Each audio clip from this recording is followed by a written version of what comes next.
or as our partner. So one of the questions that we many times end up asking is, why do we have so many failed marriage, especially as Christians? And if you look at the statistics, we realize that divorce is on the rise. And so we go back and forth searching for answers.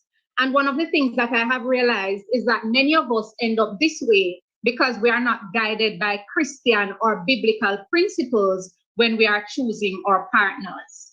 We go about doing our own thing, especially because in that moment we are happy, we've met someone, we are in love, and so we do not seek the guidance which we are expected to seek. And so things do not necessarily work out the way we would have hoped that they would work out. And it is when things go wrong that we seek biblical help or intervention.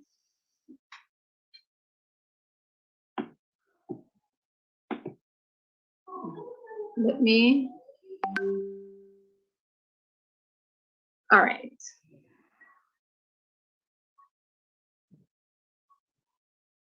So before we get into the whole idea of choosing a partner, one of the things that I thought it is important for us to look at is intimacy and what it is.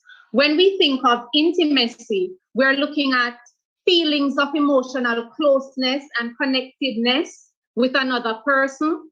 Intimate relationships are often characterized by attitudes of mutual trust, caring, and acceptance. Intimacy can be physical or emotional. In a marriage, both physical and emotional intimacy are important. What intimacy does is that it forms a connection between the individuals. So what does the Bible say about intimacy? 1 Corinthians 7.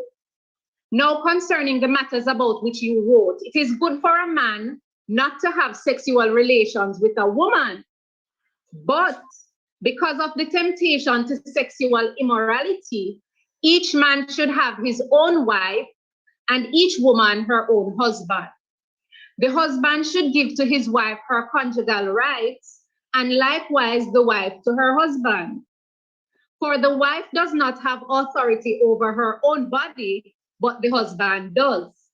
Likewise, the husband does not have authority over his own body, but the wife does. And remember, we're looking at intimacy and what it is.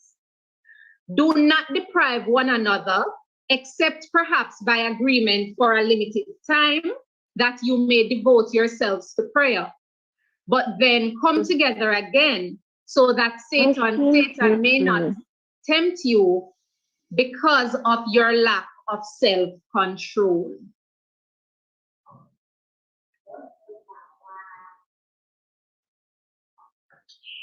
If we understand the level of intimacy in a relationship and the sort of connection and the oneness that results from it, then we can understand why it is so important to choose the right partner. Because when you look at that intimacy that exists and the closeness that you're going to share with the person, then it is very important that you choose that person carefully, because what you're doing is you're becoming one with that person. This is in fact the person who you will become one with. So you have to be careful of who you're going to become one with. So then, in understanding the importance of choosing a partner, we first have to understand what expectations there will be of us and the expectations of our partner, so that we can be guided in our choices. As Christians, this is important, as this is the person who we are expected to spend the rest of our lives with. And remember that the vows that we make, we say that in sickness or in health, whatever the circumstance, we are vowing to spend the rest of our lives with this person. Let's think about it then. Here are some of the questions that we need to answer when we're thinking about choosing our partner. What are the basic principles that govern Christian marriages?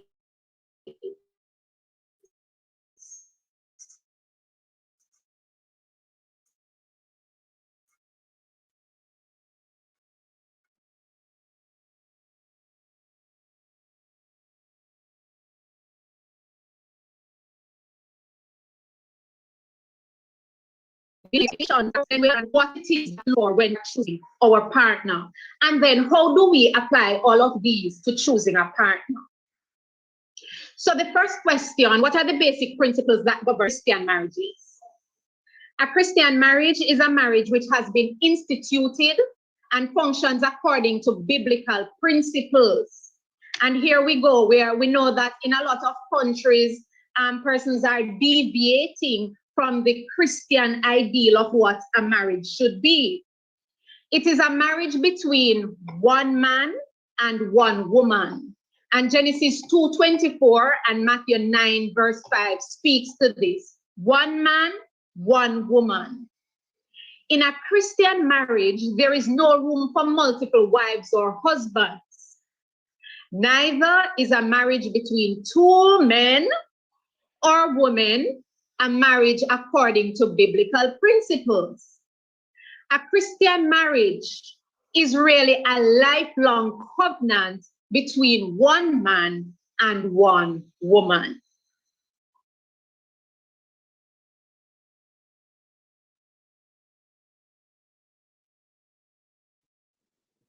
The Christian marriage is a commitment.